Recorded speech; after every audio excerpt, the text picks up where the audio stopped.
menentang itu adalah kelompok-kelompok agamawan. Nah, karena menentang kolonialisme itu kelompok-kelompok agamawan, lalu penjajah ini membuatlah taktik politis tadi, ya, bahwa agama itu ya urusannya tidak ada kaitannya dengan urusan kehidupan berpolitik, berbangsa. Itu urusan untuk kemudian orang-orang tertentu, atau dengan kata lain di Indonesia ini dimarginalkan, dipinggirkan dia, tidak diberi porsi. Orang yang mendirikan pesantren di Indonesia, misalnya sekolah agama di Indonesia ini kan sudah lama, masih abad-abad ke-17 sudah ada pesantren. Ya. Misalnya pondok-pondok pesantren itu tahun abad-abad 17, 18 sudah ada, karena konsep penyebaran agama Islam di Indonesia ini memang dimulai dari surau-surau dan pondok-pondok, lalu berkembang menjadi lembaga, pesantren, kemudian madrasah. Itu pada masa kolonial, baik itu Belanda maupun atau yang lain-lain, misalnya Portugis, Belanda, Jepang, itu dimarginalkan, tidak diakui eksistensinya. Tidak diakui, walaupun sebenarnya perannya ini cukup besar. Coba kita lihat itu, para founding father kita, pendiri negara ini. Abu Salib, ya, kemudian siapa lagi,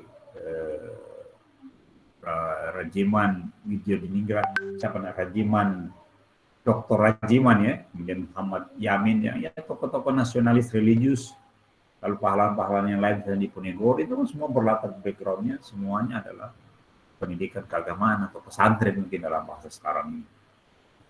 Ternyata pengetahuannya juga luar biasa. Dia bisa juga mengetahui berbagai macam bahasa. Mengetahui berbagai macam bahasa itu kan tentu karena memiliki kompetensi pengetahuan yang luas, dia mengkaji itu.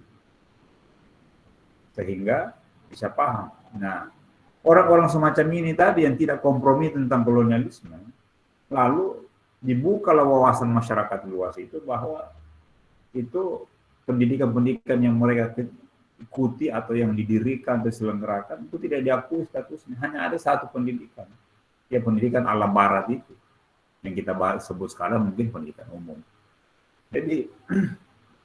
Jadi perbedaan itu dibangun secara sistematis, secara sosiologis, secara psikologis, hingga akhirnya terbentuklah satu paradigma, terbentuklah satu konsep, bahkan dilandasi dengan undang-undang, sehingga pecahlah itu, ya, antara pendidikan umum dan pendidikan agama. Pendidikan umum dianggap pendidikan yang utama karena mengurusi langsung kehidupan kita dalam sehari-hari, bernegara, berbangsa, sementara kehidupan agama, pendidikan agama itu belum jelas karena kehidupan ukhrawi. Walaupun pada kenyataannya juga sebenarnya kontribusinya cukup besar sekali dalam pembangunan. Tapi karena itu tadi selalu menentang konsep kolonialisme, maka itu tidak diakui, dipinggirkan. Jadi konsep-konsep itu yang membuat sehingga terjadi perbedaan itu. Nah, sampai kemudian kita merdeka, pendidikan agama karena peran-perannya tadi terus dikurangi dalam konteks kehidupan berbangsa dan bernegara. Ya juga dibangun dalam satu aturan yang memarginalkan pendidikan agama itu. Ya, khususnya pendidikan Islam yang mayoritas di dalamnya. Sehingga dalam pelaksanaannya sampai sekarang seperti kelihatannya menjadi the second class, pendidikan kedua, kelas 2 dalam banyak hal. Termasuk juga tadi disampaikan misalnya pendidikan agama itu tidak menjadi faktor penentu dalam kelulusan. Itu kan dianggap kelas 2, ya. Tapi sebenarnya kalau kita lihat kebijakan terakhir ini sudah tidak berlaku. Memang tidak masuk dalam kategori UN, ya, ujian nasional. Tetapi kebijakan menyerahkan kelulusan itu tidak sepenuhnya ditentukan oleh hasil UN, atau sebagian besar malah 60% atau 65% ditentukan oleh sekolah, itu menandakan bahwa peran pendidikan agama sudah penting, sangat penting sekali.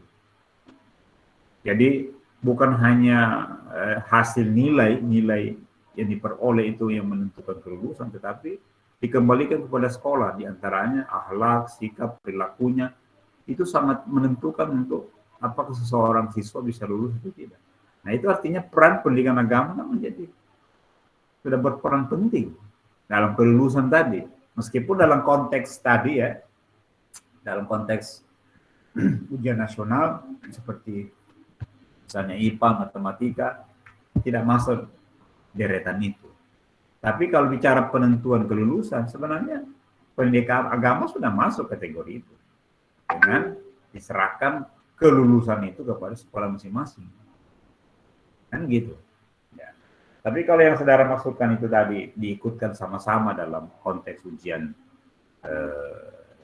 nasional misalnya, setara dengan matematika dan sebagainya, IPA, ya itu memang masih jadi perdebatan karena di Indonesia ini kan banyak agama. Banyak agama. Agama Islam, Kristen, Hindu, Buddha, Konghucu. Nah, kalau itu tentu mengikuti beragam juga orang, maka masing-masing harus membuatkan konsepnya. Itu yang pertama, sehingga itu tidak menjadi syarat. Nah, tetapi karena ada Kementerian Agama, lalu ada undang-undang namanya atau peraturan pemerintah nomor 46 tahun 2019 tentang pendidikan keagamaan. Ya.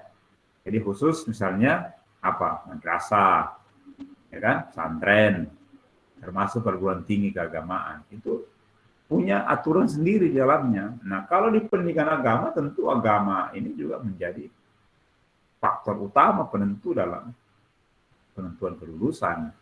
Baik itu di tingkat ibtidaiyah, tsanawiyah, maupun aliyah, dan juga perguruan tinggi. Jadi, ada kementerian yang memang ada kementerian memang yang menjadi bidang untuk pendidikan umum dan juga untuk bidang pendidikan keagamaan. Jadi keagamaan di sini bukan hanya untuk